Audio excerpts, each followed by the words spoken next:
밤에 자면서 코를 골게 되는 코골이 이제 수술보다 더 안전하고 확실한 그런 한의원 치료를 받으세요.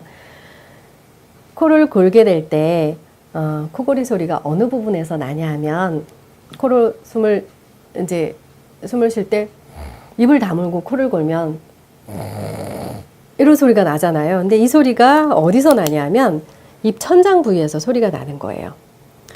요 상비갑계, 중비갑계, 하비갑계로 바람이 지나갈 때 여기서 마찰음이 나타나니까 요 공간을 넓어지게 하는 그런 치료를 하게 되면 당연히 코골이 소리가 줄어들겠죠. 근데 우리가 여태까지 알려진 상식으로는 코골이 하면은 이제 수술을 생각하게 되는데 가장 평범하게 많이 수술하고 오시는 부분이 어느 부분이냐면 목젖 성형술이라는 방법을 쓰게 됩니다. 이것이 저희 한의원에 찾아온 환자분이신데 목젖을 이렇게 잘랐죠. 그래서 목젖을 이렇게 해서 이제 목젖이 없이 이게 뻥 뚫린 공간인데요.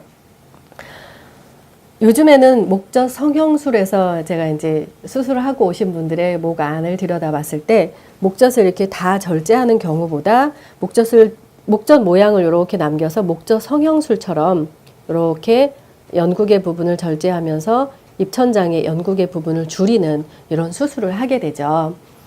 그러면 어쨌든 수술을 하면 이렇게 바람이 지나갈 때 마찰이 일어나는 이 부위가 줄어들기 때문에 요 떨리는 요 소리가 작아질 수 있지만 이런 목젖 성형술을 했을 때 가장 큰 부작용, 후유증은 목젖 성형술을 했다고 해서 이 사람이 코로 숨쉬게 되지 않는다는 거예요.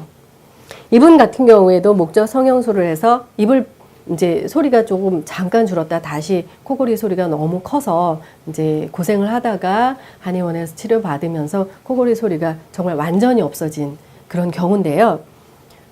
입을 벌리고 코를 골면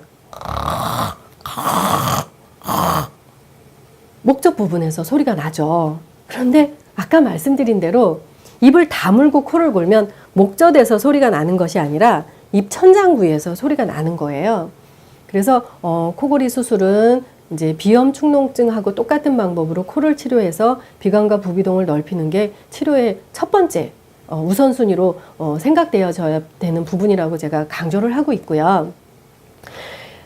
코골이 수술의 가장 큰 그 후유증은 금방 말씀드린 대로 기존의 방법으로 목젖 성형술이라든지 기도 확장 수술이라든지 혀뿌리 축소술이라든지 상하악 전방 이동 수술이라든지 연구개 임플란트 이런 방법으로는 이게 코가 편해지는 방법이 아니기 때문에 코로 숨을 쉬게 만들어주는 그런 방법이 아니라는 거죠.